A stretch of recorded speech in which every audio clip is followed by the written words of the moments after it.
So what's up mga daddy? So i-install tayo ngayon ng flat seat no from Griptech kasi yung flat seat ay yung upuan ng Giorno, okay naman siya, quality nga eh. Maganda yung foam, yung thread niya dito, yung pagkatahi sa ano, tapos yung leather na gamit, high quality din. Ang problema lang mataas talaga. So ang seat height natin nasa 5'6" tayo. Yan, ganyan yung driving position natin, naka-tiptoe tayo. Yan, tiptoe, di ba? So subukan natin i-install tong i-install natin tong flat seat ni Griptech. Yan. If you compare no, lapit mo tol. Kung i-compare natin yung upuan niya, yan, masyadong makapal kasi dito. So at least ditong flat seat ni Griptech, nakaganyan siya, nakasapsap na siya dito. And ayoko rin namang sirain tong stock na ano. Ayoko rin namang sirain tong stock na upuan kasi sayang din naman. And ayoko rin niyang ipataba, so bumili na lang ako ng Griptech na ano na flat seat. So una is-open lang natin. So since meron namang free na ano, ito tol.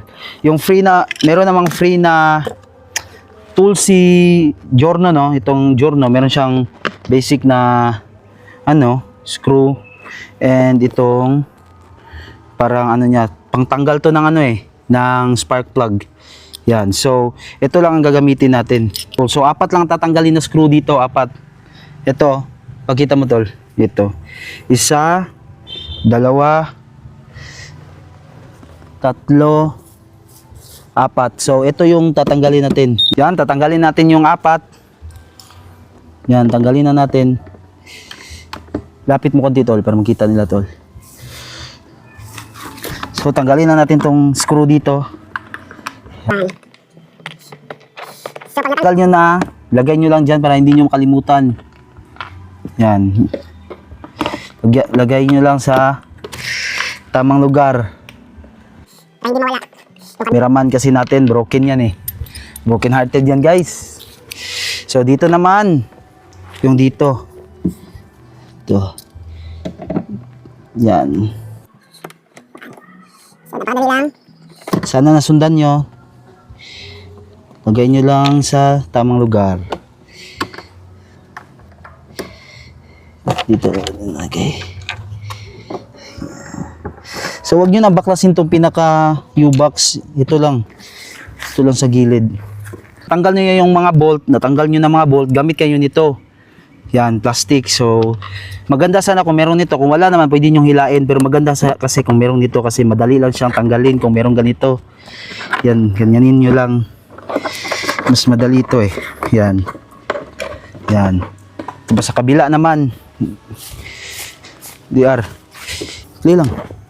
So, dito naman, ganun pa rin. Mas maganda kasi kung meron talagang ganito na tools. Plastic lang din kasi to. So hindi masisira yung mga plastic fairings nyo. Yan. Yan ha. Yan. Yan. Diba? Ganito lang na tools oh. Yan. So pag natanggal nyo na yan, galin nyo lang talaga. Yan. Yan. Tandaan nyo kung paano nyo binaklas, ganyan nyo rin isasauli. Yan. Yan. Dito tol. Tibot ka. Wag na ay naipos. Tibot ka tol. Dito. Meron siyang lock. Ito yung pinaka-lock niya. Yan. Ito yung pinaka-lock niya. Yan. Pwede nyo gamitan ng ano to. Ng tawag yung flies. Flies. Or kahit anong pang sukbit. So in my case, dito na lang. Ito na lang. Yan, tanggal. Tapos, pag natanggal nyo lang, huwag nyo walain itong washer, importante ito. Tapos, tulak nyo to. Yan. Kita ba, tol? Tulak. Lapit ka konti, tol, para makita talaga. Pag tulak nito, mahila na yan. Pag hila niyan, kalimutan ka na niya. So, tanggal na. Yan, oh. So, yan. So, if we will compare no para natin yung flat seat at saka yung ano yan yung itsura niya. Mas makapal talaga yung stock seat kumpara sa flat seat. So emphasize mo sa video to la. Yan oh. Yan yung itsura nila. Yan. Yan. So, nabaklas na natin. So, install na natin to. GripTech. Yan. Thread niya, white. Black and white. May etiketa dito. So, sana i-follow nyo ako sa, sa Black App. Kasi, doon ko in-score to eh. Doon ko nabili to. Yan. So, kakabit na natin. Tara. Tandaan nyo kung paano nyo binaklas, ganun nyo rin ibabalik. Itong pin niya, ito yung pinaka-pin sa upuan niya. Doon ka to sa likod. Yan. Pin sa likod yan. Ito, papasok nyo dito. Since, kung paano natin binaklas, ganun din natin ibabalik. So, ganun ang gagawin natin. Yan. Yan. So, pasok na siya. Balik ka dito, tol. Balik ka dito. Yung cameraman natin, guys, tumatawa kasi in love yan. Yung washer, ha, tandaan nyo yung washer, ang position ng washer, ganyan. So, yung flat doon, tapos yung parang pabilog dito sa palabas. Yan. Tapos, yung pinaka-pin niya, yung lock niya, ito yung pinaka-lock niya. Huwag nyo tong kakalimutan kasi mananakaw flat seat nyo.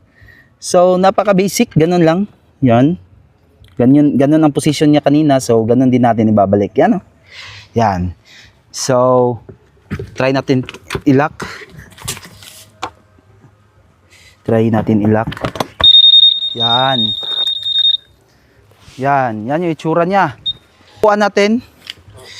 Yan. At least nakaganyan na tayo. Hindi na masyadong mataas. At least nakaganyan na yung paa natin. Di man natin ma-flat yung paa natin. At least nakaganyan na. Yan. Di ba? So, babalik na natin. Tandaan nyo, kung paano nyo binaklas, ganun nyo rin ibabalik, ha? Di ba? Balik na natin yung plastic niya. Ito. So, tandaan nyo guys, ha? Meron yung mga, dito, pang sabit. Yan. So, kung paano nyo binaklas, ganun nyo rin ibabalik. Yan. Tsura niya. Ganda, di ba? Yan.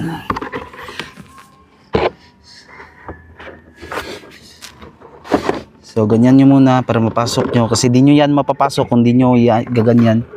Tapos, ganyan. Yan. Tulak muna, pataas. Yan, pataas muna. Pataas, tapos ibaba nyo. Yan. Same sa likod. Ganun pa rin. Dito, tol. Ito mga dito talaga unahin yung mga dito. So, pag settle na, pwede nyo hilain pababa pag ganyan. Yan. Pasok, di ba?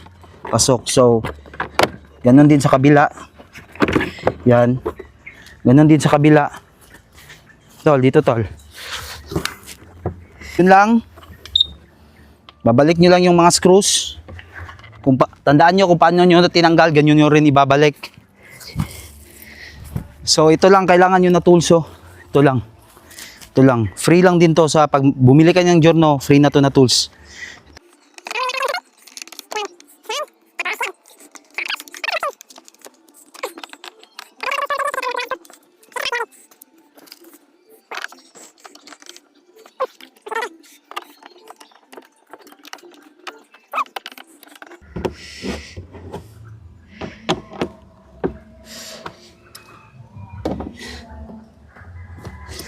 Okay. Yan. Try natin. Try natin tong tanggalin yung center stand. Yan yung itsura niya.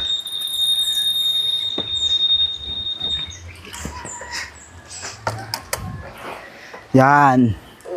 At least, di ba? Di na tayo masyadong mataas kasi naka-flat seat na tayo. So, next naman is Magic Low Word. Next video natin, gawa tayo ng tutorial kung paano mag-Magic Low. Kasi nagbaba tayo ng upuan, magbaba din tayo ng front shock. Nasa 1.5 lang, masyado nang mataas kapag 2 inches. Ay, mababa. Masyadong mababa kapag 2 inches. So, yun lang. Maraming salamat. See you next vlog. Ha?